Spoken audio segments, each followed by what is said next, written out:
You're listening to Working Forward, a future of work focused podcast from People Forward Network. These episodes pave the road ahead, helping us confidently step into the future as a leader who moves people forward. Let's go. Hey, it's Jason Cochran, and this is the Workplace Revolution series with Andrea Brummett. We're sharing her 10-step process for cultivating wholly human experiences that emphasize trust, vulnerability, and accountability. Tune in for a revolutionary approach to fostering psychological safety, reimagining power dynamics, unlocking the potential of teams, and so much more. Let's get to it. Working Forward listeners and PFN community members, hey, thank you for tuning in to this latest edition of Workplace Revolution series with Andrea Brummett, who's with me today. This is her series. I'm just co-pilot with her today, but she's going to lead the way for us and teach us all about emotional intelligence today, EQ. We're going to talk about where we've been, where we are, and where we're going. Because as you can imagine, the more that the world of work and just the world in general is changing, and my goodness, it feels like every week, especially from the technology and AI perspective, we're just at warp speed right now. We're starting to contemplate what are the skills as human beings that are really important and unique to us that we need to constantly be exercising and improving. And EQ is going to be a big part of that today. So without further ado, I'm going to send it over to Andrea. And Andrea, set the stage for us a little bit about what we can learn and expect to learn today around EQ. Awesome. Well, Jason, once again, amazing to be here with you. And I am delighted that we have a co-pilot situation. It's my preferred way of navigating the goose, skies, Maverick, if you will. What's that? I love it. I said, I'm your goose, Maverick. Fine. Or vice versa. I'm good either way. And you know, your point about, I think at this moment in time, we're a couple of weeks into a new administration. I think we feel how quickly, not just from a technology perspective, but how quickly from a philosophical perspective, an organization or a body in which a lot of humans show up to can shift on a dime. And that is why today's conversation ultimately is so important.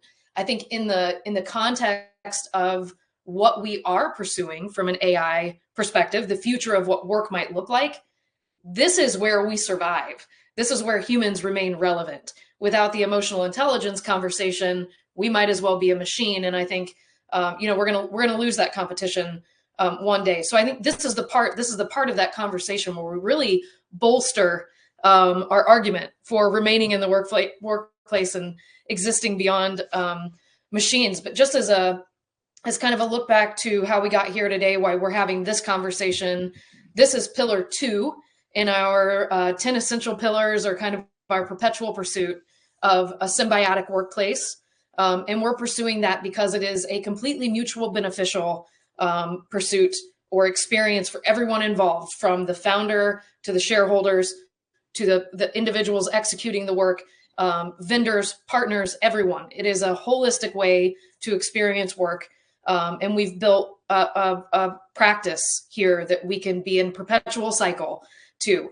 So episode 1 of this particular series of the Workplace Revolution was related to what got us here. So what are the building blocks for which we work on today, right? So a lot of the revolutionary concepts that got us to the Industrial Revolution, some of the reasons why we live in this kind of command and control hierarchical state of operating businesses, and when that shifted, and why we would have a broader conversation about a people first approach to work, which I think is a very, very important conversation, historically, but we can really have that with a lot of depth today. And we start in that pursuit with psychological safety. So it's kind of the start with me. Let me start with me and the way that I operate in the world, especially from a leadership perspective, in terms of being able to create that with myself and with others. And today's episode, that emotional intelligence conversation, EI or EQ, we kind of use them interchangeably, is really about my awareness of myself, right? My ongoing awareness of myself, what's going on with me, and then tying that into how I relate to others and how I understand others, how I am able to build empathy with others and therefore be able to effectively lead and affect change, navigate challenges, so on and so forth. That's so good. And for those who haven't listened to those previous episodes, you can do so. Just subscribe to Working Forward Podcast, and those previous episodes that Andrea just referenced are there. You can subscribe on your favorite podcast platform and soon YouTube as well. But I remember last time, Andrew, when we were talking about psychological safety and how important that was, that sets the stage so well, like you said, for EQ, emotional intelligence. And I love that definition that you just gave. So there's 5 kind of like subcomponents to emotional intelligence that we want to touch on. There's kind of like these 5 ingredients that make up EQ. And when we go through those, here's what I think would be a little bit fun. You're the teacher. Okay. How would you grade us as a society on each of those 5 components? Just kind of be like, here's what the 5 are, the 5 things that are necessary to be like a pretty strong EQ person. Mm-hmm. Let's give a grade to each of those in terms of how you think we're doing as a society on those things, just generally speaking. Doesn't have to be scientific, just what your gut's telling you. And I'll do the same too, because there's one of them to me that really sticks out like a sore thumb where I'm like, whoa, I think we've got a failing grade in this one. Yeah. So go ahead and kick us off there with the 5 ingredients. I'm guessing we may have some alignment there. We have a failing grade, and we have some things going on right now which don't look good in terms of how we're going to continue to evolve down that road. But let's see. I like this exercise. Okay, so the 5 components start with self-awareness.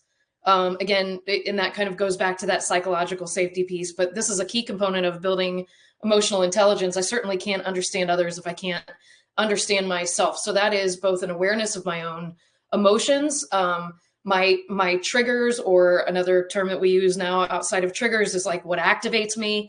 How do those things affect my actual thought patterns? Am I aware if my thoughts are conditioned and programmed, kind of pre-programmed part of my wiring that before I was making the choices about how I respond or behave? Or are they part of the ways that I'm purposefully moving forward in how I want to be in the world today? And then ultimately, how does that result in behavior? So then after I get through all of that, how am I behaving? How am I actually showing up in the world? Self-awareness to me is probably one of the harder ones because there are a lot of gymnastics going on around that self-awareness piece. That's going to dip us over into self-regulation. So as we're building that, the ability to kind of know our thoughts, know our feelings, begin to have like a sense of the behavior that's going to be associated with that. How are we regulating?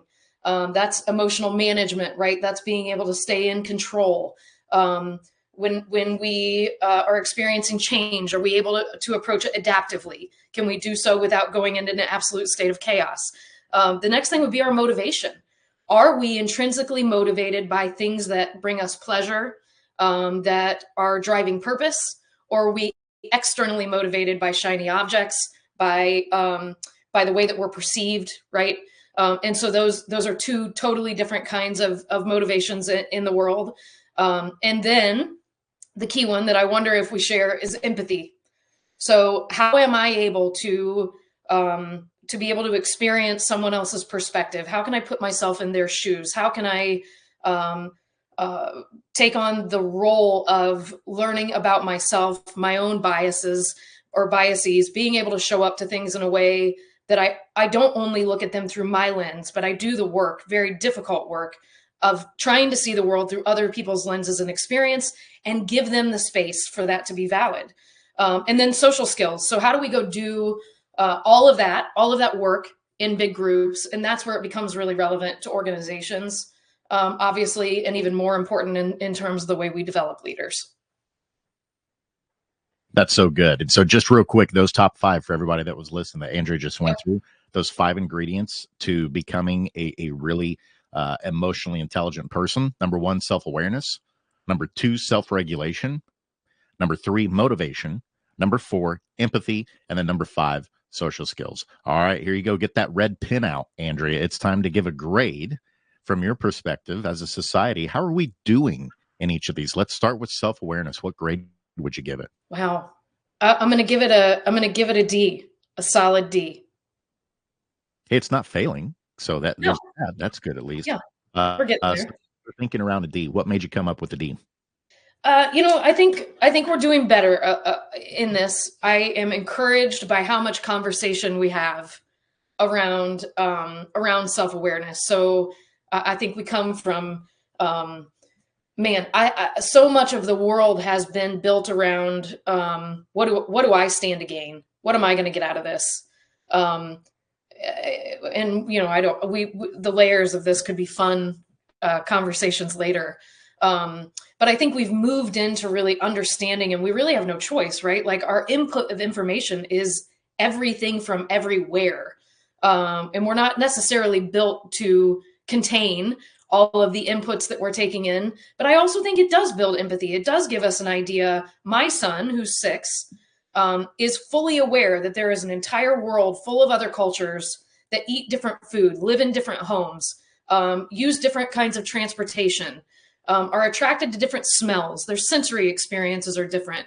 Their topography looks different than ours, right? So he has an awareness.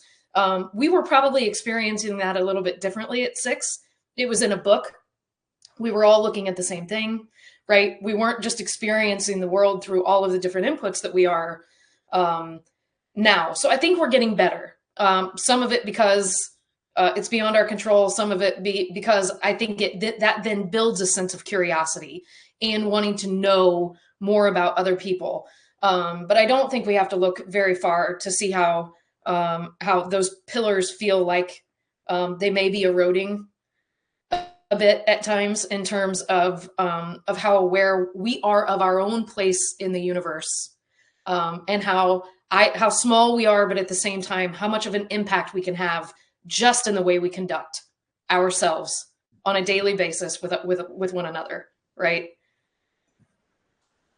So you gave it a D. I gave it a D. I'm pretty close there. I'm giving it a C. I'm giving it a C, just slightly above. I do see some progress. I love Okay. that you shared through the lens of being a parent with your child, and it's kind of the same thing with me as. And this may be unfair, but I'm kind of viewing this through the lens of what are the things I see that they come home with from school, Yeah. the stuff that they're learning outside of just regular curriculum, academic type material. Yeah. And I'll tell you, the school district that we're in, there's some learning around, and we're going to get to point 5 here in a bit, social skills, but more this EQ kind of component of learning Yep. what it means to understand your emotions and how to communicate those things. And I see that from them, that they are definitely getting more of that than I got in school. Yes. Yep. Now, I was very lucky and fortunate that a lot of the EQ that I learned, I had 2 parents who were really high in EQ.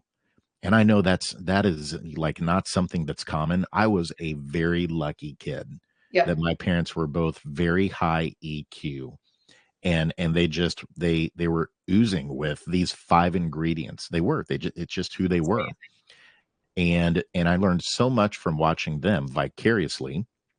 But to actually say, like, in school, like, I can remember certain lessons around those things, I can't. And so that's why I'm like, hey, I think like some of this stuff now is starting to become a little bit more accessible, in schools, at least, where we're starting to address it. And I think part of that we started to understand was as certain generations were entering the workforce, it's like, whoa, like that's not how we act as a manager. That's not how we treat people that are Absolutely. working with us Yeah. on a team. And started to realize, oh, you know what?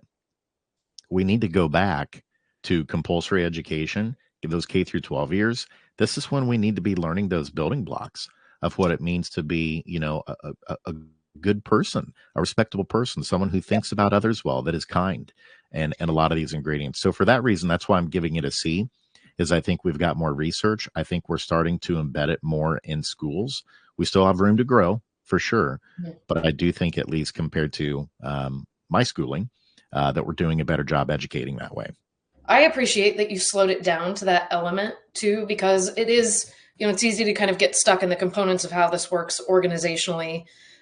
And it is so critical, I think, to just our functioning in the world, that we do slow down and we do the work of being aware of what's going on inside of us. I think so much of the bad, if I can then tie it back to the workplace, so much bad leadership is leaders trying to avoid what they feel. Mm. In the number of, and I think we've talked about this before too, but the number of entrepreneurs that get into owning businesses because they are pursuing something as a result, as a result of not wanting to feel or be burdened by something that they're insecure about, is vast.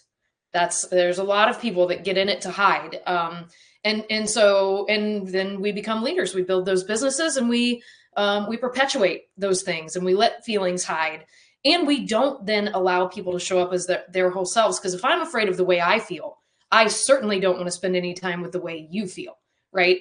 And feel is a bad word in a lot of environments. But what we're seeing with children who are learning this from such an early age is that when they are able to be with those things, they're not that big. They learn how to be with them. They learn how to be with difficult emotions. They learn how to work through things that, for me, I adore my parents, and they are a lot of things. I think that they would say that most of their emotional intelligence came in adulthood also. I didn't necessarily have an experience of being able to feel all my feelings when I was a kid.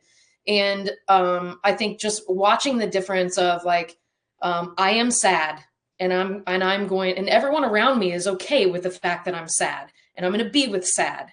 The way that a child moves through that, what I've learned from my own child in moving through that has been incredible in terms of the way that I can then handle just other things that are completely unrelated, but being able to be there with the hard stuff. And when we're running businesses, it's hard. It's constant hard stuff. And listen, anyone who thinks there's no emotion in business, come on. Yeah, it is. Yeah. We're human beings. There's emotion in business. So there we go. So we got self-awareness there. We got a C and a D. We feel like we're improving there, but we still got a long ways to go. Yep. We know that. Number 2, self-regulation. Well, I'll give that one a C. All right. How so? I'll give it a C with an asterisk. I think a lot of self-regulation is I think self-regulation can be hidden behind disassociation. So if I just show up and I just conduct myself in a certain way, it's going to appear to be self-regulation. Then what do I do? What do I do when no one's looking? And that's the real self-regulation, right? Like, how are we with ourselves is going to ultimately predict and define who we are with other people. So, like I said, I'll give it a C. I dig that. I totally understand that. I think this is going to shock you from my perspective. Okay. I'm giving it an F. F. Okay, let's hear it. Here's Tell why. Me more. And again, this is completely subjective. Everyone who's listening, right? This is not based on, this is just based on own experience and observations and things like that.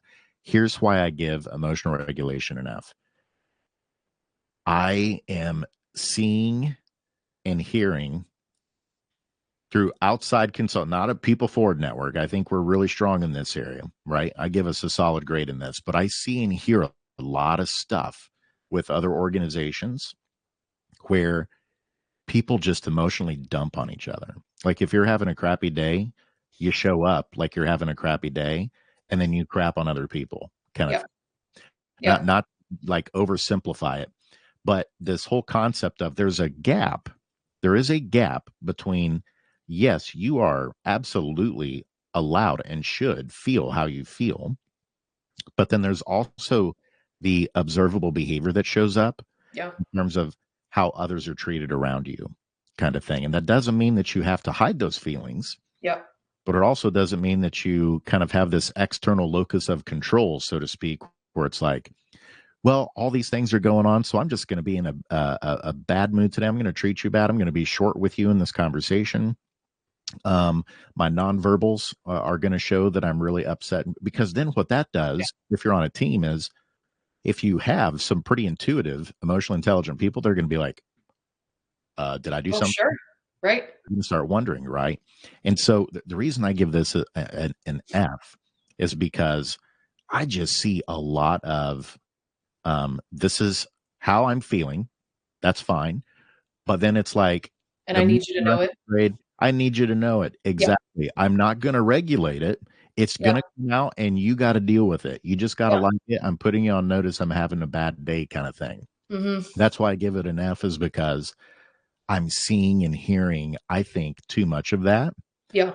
And I think it's a good thing. that we're embracing self-awareness, absolutely. But I think we're doing a poor job of communicating and making sure that it's not spilling then into our behavior of how we're treating our teammates, how we're communicating with teammates, or lack thereof. That it's not just a blank check to be like, you know what, because this other stuff's going on that's got me in a foul mood, I'm just going to let that bleed over, and you just got to deal with it, kind of Yep. thing. And I'm Absolutely. seeing some of that attitude starting to persist in some workplaces. So that's where my F came from on this one. Yep. Is that a I wonder, as you're saying that, is that a byproduct of us as a society, or is it a byproduct of the environments that people are walking into? Um, and this could cut it, we could go full circle here, but I wonder too, and part of I think the people forward network, part of my network of companies that we're working with, that distinguishes us a little bit from having that experience, is that when people are coming to work with us, they're conscious that they want to be moving in a direction that's not the experience, where people are carrying themselves in a way that they have a conscious um, uh, level of knowledge or awareness of their impact, of the way that we kind of bang what when I bang into you this way, it does to the rest of the day for that person and everyone else they run into, right? So I appreciate, 100% appreciate that. I have less observable experience where I see that, and I'm grateful for that. I think that that's a testament to the desired outcome of our clients wanting to do that work. Absolutely. And just because I gave it an F doesn't mean I think I've got an A in that one, by the way. You don't think you've got an A in it? No, because a lot of times, again, going back to the kid thing, because this is when the primal brain kicks in for Jason. Most of the time, my kids know what buttons to push. Right. And I'll immediately go to, oh, it's you pushing the buttons. It's your fault. No, it's not. I'm in control. I'm in control. I'm in fault. Why am I letting a 5-year-old get Control, the best command of and me control. here, right? Yeah. Right. Yeah. So that's why. Number 3, motivation. What would you give this one?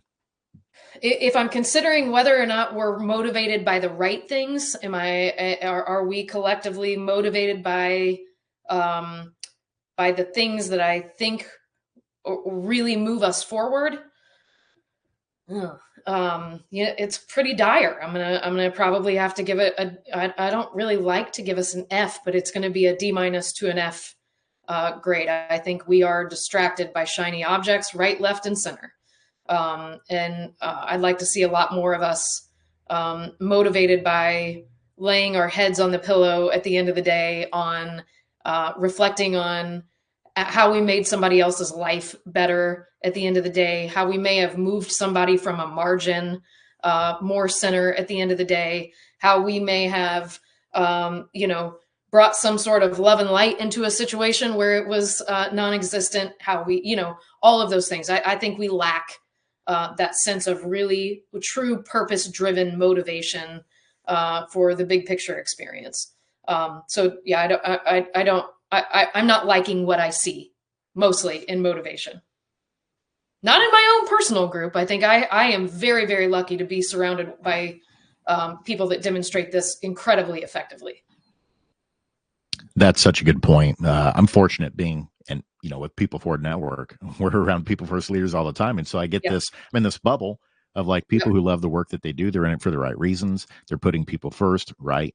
But you step outside of that, and Andrea, the research that we have on this, whether you want to call it employee engagement, culture, whatever those terms are, employee experience, the numbers aren't good. No. And they haven't been for a long time. Yeah. Right. And so clearly there's something there from a motivation standpoint that unfortunately a lot of our friends, folks that we know out there, are not part of an organization that fills that bucket that makes them feel good about what they're doing. Mm-hmm. That they're getting those Sunday scaries, that there's something about it that just doesn't feel off, that it's not motivating in ways that are rewarding for them, aside from putting food on the table. And that's something that you got to do, but it doesn't make you feel fulfilled. It doesn't make you, feel great and motivated at work if that's the only reason that you have to show up and put up with things. That's absolutely right. And it takes us back to the order of things, right? So when we talk about what is emotional intelligence, we start with self-awareness and self-regulation. I can't be emotionally intelligent and I won't operate well when all I think about is what you think of me and not what I think of me. Right. And that'll take us back to psychological safety too. We've got a lot of intertwinings happening here. But I think when we are pursuing the when we're pursuing the followers, when we're pursuing whatever it is that we're pursuing that we are so intoxicated by right now, in terms of what value means. Those are all external validators. They are not internal validators. And so I think it's very, very difficult to find the purity of motivation when I am not looking at do I love myself? Do I like myself? Do I value the way that I operate in the world, or do I need that external validation in order to be okay? And that's big work. That's really big work. But I think that to me, that plays into why there's a hierarchical order of how you get there. That's so true. And again, that order so far, we talked about self-awareness.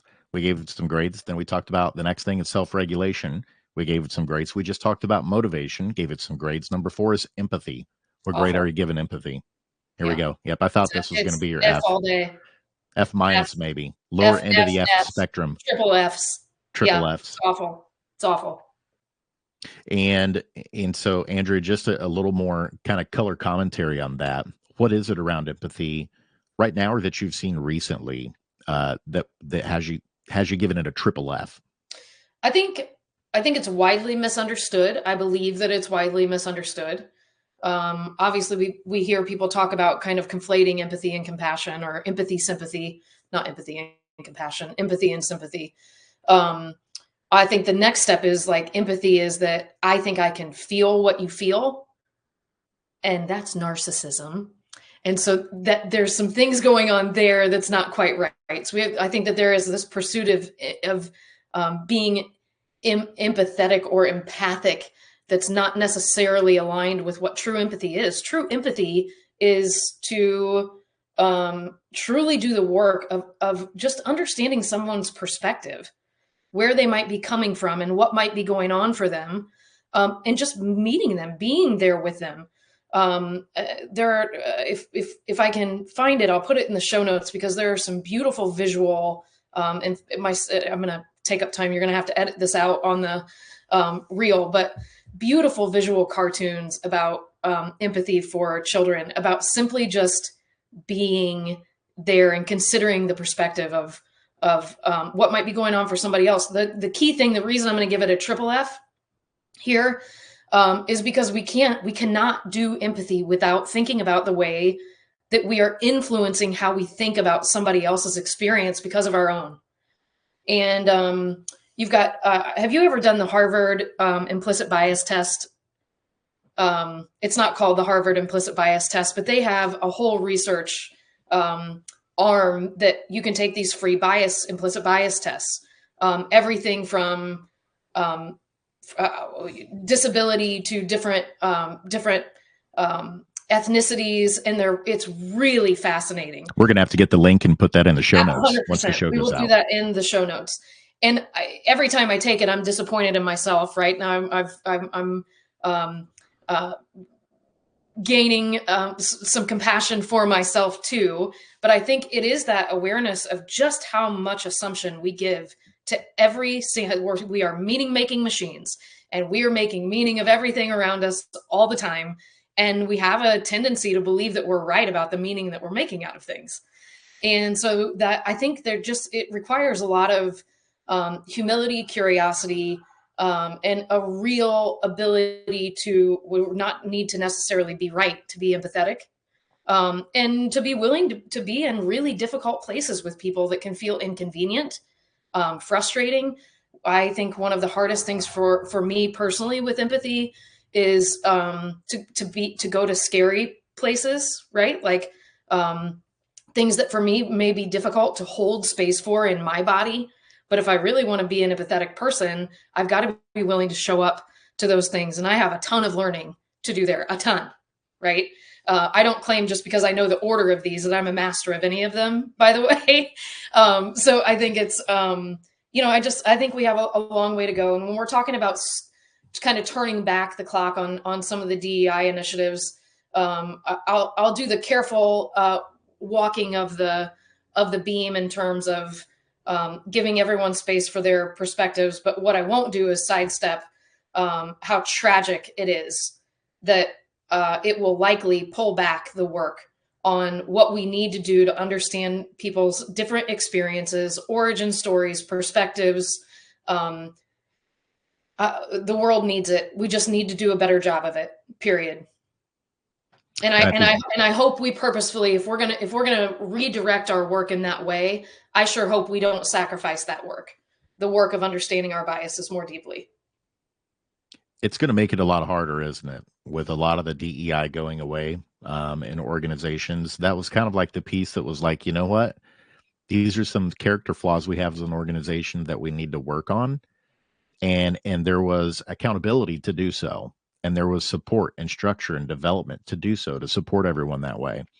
Yeah. And now that a lot of that's going away, it's like, okay, are we still going to be able to support this without there being that accountability piece in place, that there's leadership specifically overseeing that type of operation in a business? Yep. And that's going to be really challenging. And to your point, it is going to impact, I think, empathy in the workplace, of truly understanding and thinking through the lens of other folks that we're working with. Is so important. And without those DEI supports in place, it seems like that's going to be more of a challenge to get teams to consistently do well and build habits around it. Yeah. Anything else is othering, right? And anytime we're othering people, we're creating a hierarchy for who's better and who's more justified. And, empathy is really the ability for us to be with, period, full stop.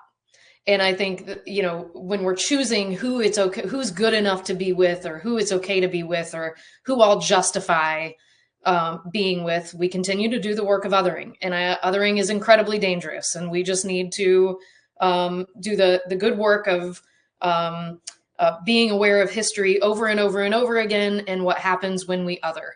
It is dangerous. It's dangerous when we do it as a society. It's dangerous when we do it at work. It's dangerous when we do it personally. Ultimately has an end game. It's a power play. We know that. History also shows us that. And if you get to identify with the othering, then you win momentarily, but you lose long term. And so, I think that the work of empathy is something that, I applaud anyone who's doing the hard and good work of building that in their communities. There were so many good insights there. The big one for me that you just shared, Andrea, that I want to reiterate for our listeners again, was empathy is the ability to it's not othering. Mm-hmm. Oh, good. If you haven't made a t-shirt out of that yet, you really need to do that. Okay. That's so good. I'll let the t-shirt makers do that, but I want the trademark. That's right. Go ahead. Trademark it. Yep. Number 5, social skills. What grade would you give social skills? I think that's a complex one. I think on the surface, we can find more numbers in our ties and our connections than we ever could before.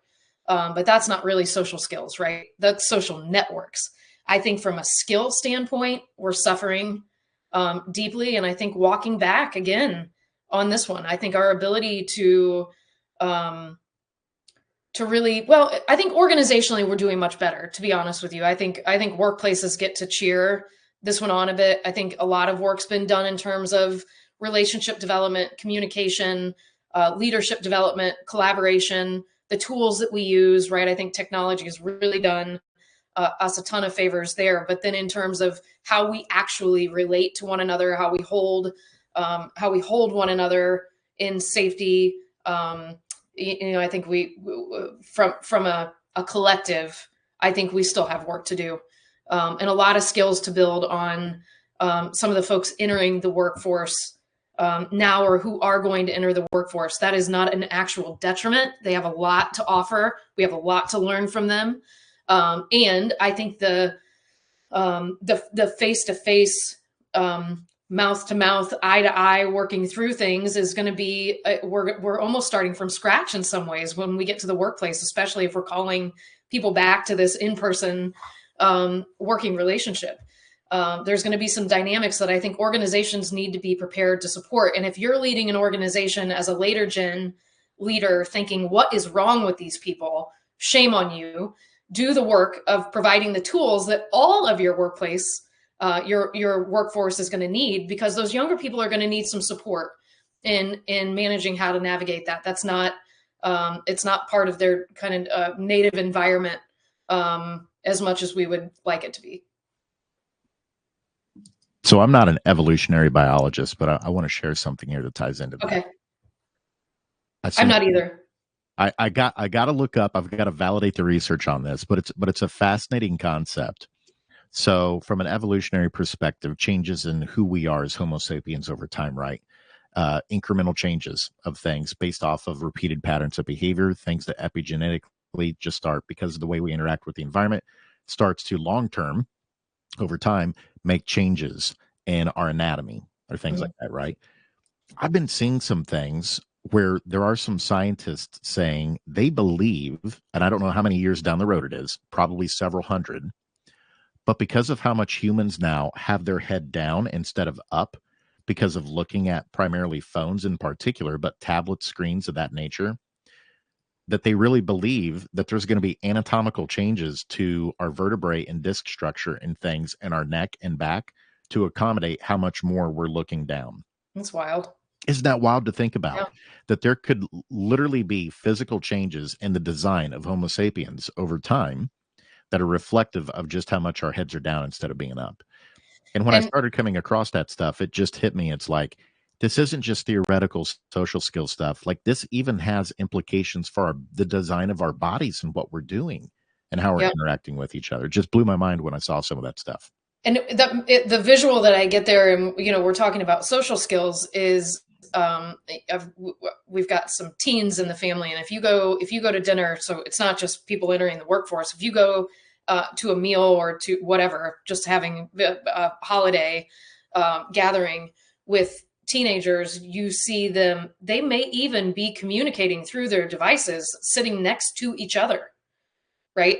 And so either we're going to have more of that. I think we have to be ready for more of that in the workforce. If that's the way that they're conducting themselves when they become the leaders of these organizations, then we probably need to be prepared that there's going to be more of that in the workforce. In the meantime, while we kind of try to find the steady middle ground, we've got to be prepared that they're okay with that level of body to body, what some of us would consider, almost isolation, but they're connected. That's how they're connected.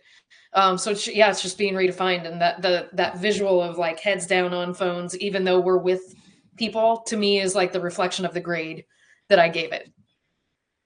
No doubt about it. Well, hey, there you go. There's the 5. We gave it grades. Okay, we got through it. We can put the red pin away. Now what we got to do, I don't know what color the pin would be now, maybe green. With the rest of our time today, we talked about the grades, the things that are challenging around emotional intelligence, and those 5 ingredients that make it up. Now let's get the green pin out and talk about leaders. Here's what to do. Here's some strategies or tactics to start thinking about designing. Okay, I agree with everything you're saying, Andrew. It's probably what a lot of leaders are saying today. What the heck do I start doing to try and address this in my business? Yeah. In terms of being able to kind of build it into the tapestry of the business, I think there are multiple things that need to be considered. So we've got some leadership here that I like to lean on. We've got Boyatsis is a huge influencer of the way that this then gets incorporated into organizations. Goldman is also going to be, he was kind of the original founder of this kind. Well, he built on some other work in the 90s, but very well known in terms of making this mainstream organizational thinking. So if we're looking for ongoing leader content that will kind of uphold these things, those are great places to go. So we've got, in terms of EI competencies in the workplace, I think some of the things that we have to think of are what we've discussed. We've got the 4 or the 5 components of emotional intelligence. We can add to that some social intelligence competencies, some of which exist here within emotional intelligence, empathy, but then we build that out to like organizational awareness. How do we manage conflict? So those are some social components. And then the cognitive competencies, right? IQ came to, or EQ came to exist because IQ wasn't good enough anymore. And we'll continue to see that kind of the pull away from what I know is more important than how I conduct myself or who I am or how I relate. But those cognitive competencies are not going anywhere. We will think differently, we'll learn differently, we'll execute that information differently, but those are really important. And that takes us back to like systems thinking, pattern recognition. We can look all around us and see why that's still relevant. So I think thinking about those elements and how they play out in organizations is also really important. But then we just get down into, I think your question is around, okay, I want to build this in my organization. How am I going to go about doing that? Absolutely. And I tell you, one of the things you mentioned, I think that'll really make this concrete for the leaders who are listening is I can't imagine a single one of them thinking, oh, you know what?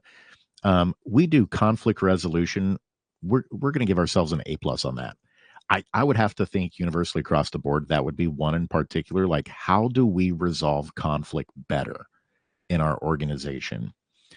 Maybe let's go there and get a little bit more tactical and talk about that, because I think universally across the board, most leaders would be like, yeah, that's an area that we've got to do a better job in. Is disagreements are going to happen at work. There's going to be conflict. That's a healthy thing.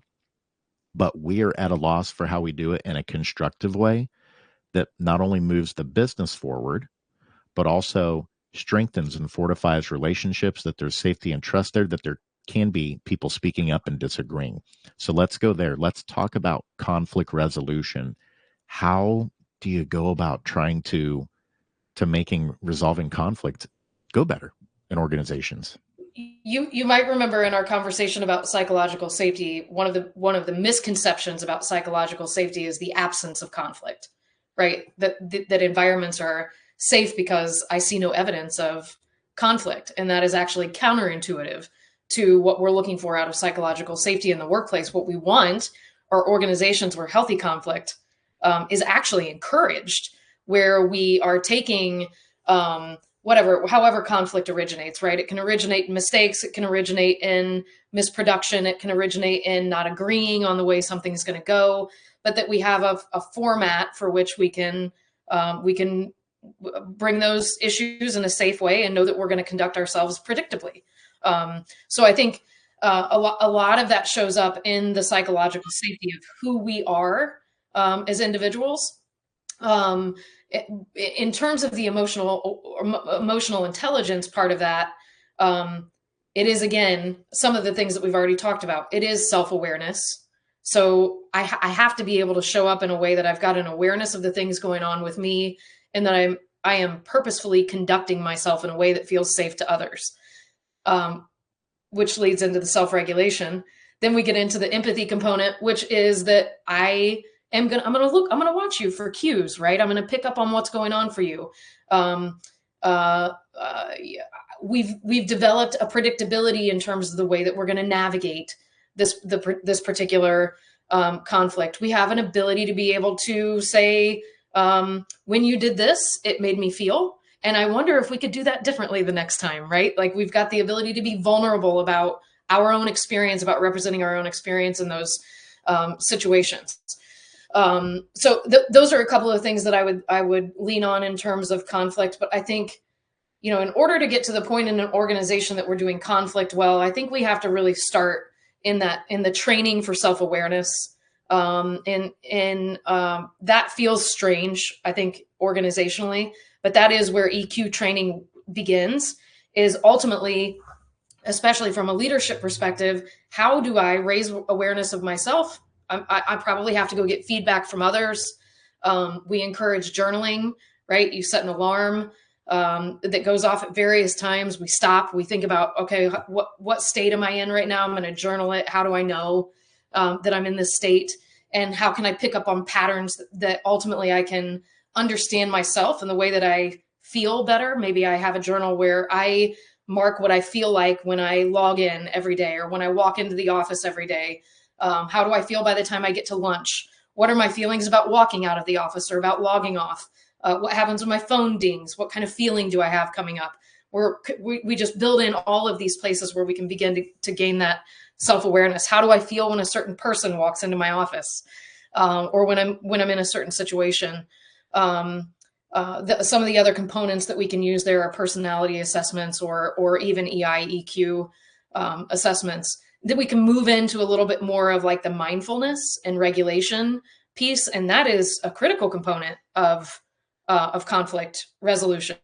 Not everything related to emotional intelligence is going to take us back to conflict resolution. In fact, the more I think emotionally intelligent we become, the more we build that muscle, the less that we need to be in something perceived as conflict.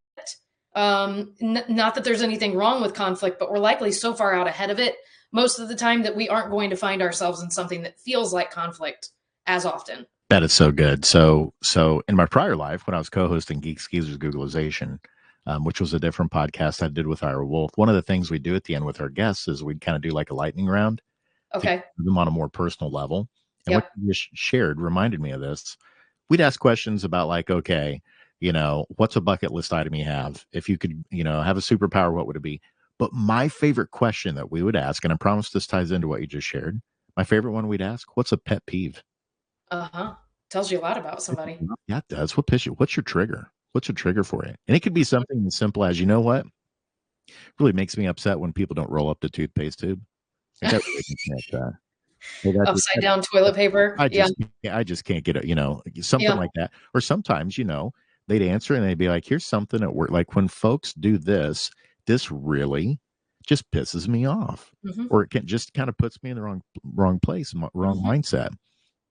I almost wonder if one of the first steps that's really practical for everyone and it's really doable is, are you aware of those triggers? Like you said, you got to start with self-awareness. You don't start with motivation. You don't start with the social skills. They all build off each other. And we know step one, self-awareness, we still got a lot of work to do. And one of the big things is probably most of us, and I'm going to raise my hand on this, do we have a short list of, you know what? I know these are my trip ups. These are my triggers that I know if this is starting to happen, at the moment it happens, if I've got my list in front of me and I know these things about myself, I can be prepared for it in terms of how I show up and how I respond to it so that I'm not caught off guard. And then my amygdala is firing and then I'm popping off with my mouth or my body language is just showing that I'm completely peeved about something. Yep. But maybe I wonder, what do you think about that? What if one of the steps is starting to understand what your triggers are at work in particular? I mean, 100%. And I think it is both. Yes, you can't do mindfulness work until you know that part. But part of one of the key and critical components of this work in terms of managing triggers is taking the space. And I'll use an example, taking the space to make sure that you've cared for yourself in a way that likely prevents you from being in that scenario. So I can find myself pretty activated at the end of the day when I'm operating on my lowest levels of energy. I'm going to then if I'm going to go from my work life to my family life. And it's a very exciting time of the evening for me. I love that time with my family.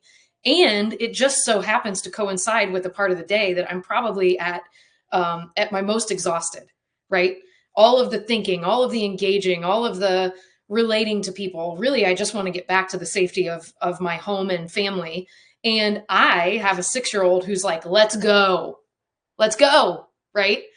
And I want to be there for all of it. I really do. But I do find myself in those moments where that can be some of the time of the day that I can be most short fused, probably, where my ability to extend the tension or stay with whatever I'm feeling is probably at its lowest point for that hour. And so if I'm going to be purposeful, I do the work of taking my space, the space that I need for that, like kind of the rebreathing, the regulating, the calming down, that what I need from myself before I go in to that situation. So it can look like 1,000 things. It could look like a walk. It could look like a bath. It could look like sitting in the car or going on a little bit extra of a drive.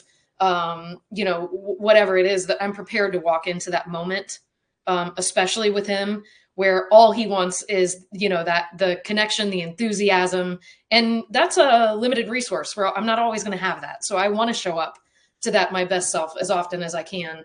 But that's getting in front of it. So I have to understand myself well enough to not just let every day me be annoyed and then go avoid it, right? Which is going to have impact well beyond any kind of impact I want it to have, but to learn how to take the space to get what I need before I enter that situation where I'm going to once again give of myself. I'm also going to get, right? It fills me up, but I know that I'm going to have to give of myself in a way that's a little tough at that time of the day. Not because I don't want to do it, because I am energetically tapped.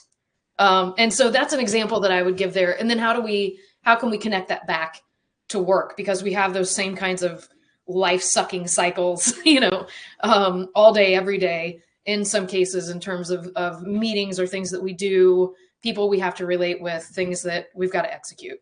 That's so good. We don't give ourselves space, do we? No. And I'll tell you, as you were saying that, I started thinking about my own day and how it's changed, particularly since COVID, working from home full time. You get back-to-back Zoom meetings where there's no break to kind of decompress, to think and prepare for the next thing you're going into. Yep. It's like out of one into the other. Yep. And even if you're working from home like me, and it sounds like this is for you as well, that those energy levels, I think for all of us, probably start to diminish in the afternoon, right? Yeah. Yeah. And for me, it's like as soon as I shut work down, I go from 0 to 50. It's like work done. I'm out the door and I'm into the fray with, my 4 sons and my wife. Yep. And immediately thrust into that. A better approach would probably be, let's take 10 to 15 minutes here, wind down on work, but start preparing myself for what I'm probably going to walk into and get myself in a place where I know what my triggers are. Just get myself in a better place to be prepared for it so that it's not like hopping in. If I hear my wife getting after the kids, like, well, let me join in too. And I want to give you a piece of my mind also. Kind of thing, So that was really good for me to hear of you sharing that. Is I think for all of us, awesome. One of the ways that our lives have changed is that it's harder for us if we don't design it and put the space in there. That space gets filled up with back to back virtual meetings. And then if you're working from home, it's immediately from work to home stuff scenarios, right? Give yourself the space and the time to prepare yourself for those things, know what those triggers are, and it'll probably come out better for you. So, Andrea, we're coming up near the end here. I can't believe it. I told you an hour would go by fast. It's so good with you. So I just want to give you some time here near the end, some departing words, some words of advice for leaders on this concept of EQ. I know we covered a lot today, but what are some of the closing thoughts you want to share with leaders? I think that the part to me that's the most important, we've been talking about EQ for a long time. Again, it made its way to kind of collective consciousness in the 90s, so we're 30 years in. It is still relevant. It is still incredibly important. Part of me, I think, going into this was like, oh no, another emotional intelligence piece of content. But it's still around for a really good reason, and it's going to continue to evolve. The key piece here, just like psychological safety and like a lot of these components that we'll talk about, is that it's not a put your foot in or get into the box and get out. This is work that you will continue to evolve through. Once you get through, your whatever the first iteration of this work is for you, you will find more. And so it really is it's a dedication. I think it just becomes, again, yet another part of your book of life's work. The cool thing about emotional intelligence and psychological safety, both, I think we get into inclusive leadership and then purpose and values next. These are things that impact everyone around you. It's not just work, and you'll reap the benefits yourself. So I think my advice or the takeaway really would be to lean into it or drop into the work permanently, to allow it to just be a constant part of what you do. I do not think that this work is something that anyone ever says, well, I've arrived. There are people who are great at it, right? There are people with very high levels of emotional intelligence, and all of them have the ability to continue to learn and apply more. Again, I have a tremendous amount of curiosity and interest in the topic. I am by no stretch of the imagination an expert, and I will continue. It's a dedication. I want more of it, right? I want to continue to be someone who has more of that space for myself and others. And so it'll be something that I'm committed to working on forever. I don't know how I would ever stop. And I would just encourage people to take that approach to this work. Be it an individual who's working within an organization who doesn't aspire to any sort of leadership, or if you are responsible for conducting the leadership duties of your organization. I think it's even more important, and demand it of those around you too. I think what we allow from others is a reflection of where we are in relation to emotional intelligence as well. I love that. That's a good call to action. Let's all expect better of each other in this regard. Yep. Let's all step our games up, and we'll be surprised at how much our communities, our schools, our workplaces, our neighborhoods are elevated from all of us putting in the work to be more self-aware, to regulate our emotions, to be more motivated in the things that we're doing for the right reasons, to be, what was number 4, empathy, to be more empathetic with one another. And then number 5, to showcase those social skills. We got it in us, but look, y'all, we've been kind of letting it just atrophy off to the side for too long. We got to exercise those muscles. Let's get in the EQ gym and do those things. Andrea, it's been now more than ever today. We covered a lot. So hopefully the listeners go back, check those resources. We're going to have great stuff in the notes for this podcast when we get it produced and put out as well. And until next time, we'll be back with Andrea for another edition of Workplace Revolution. But there you go. Now you know everything about EQ. It's time to go apply it, everybody. Let's go. See you next time. See you next time. Thanks for tuning in to Working Forward. If you like what you hear, please hit the subscribe button wherever you listen to your favorite podcasts. Until next time, here's to building tomorrow today.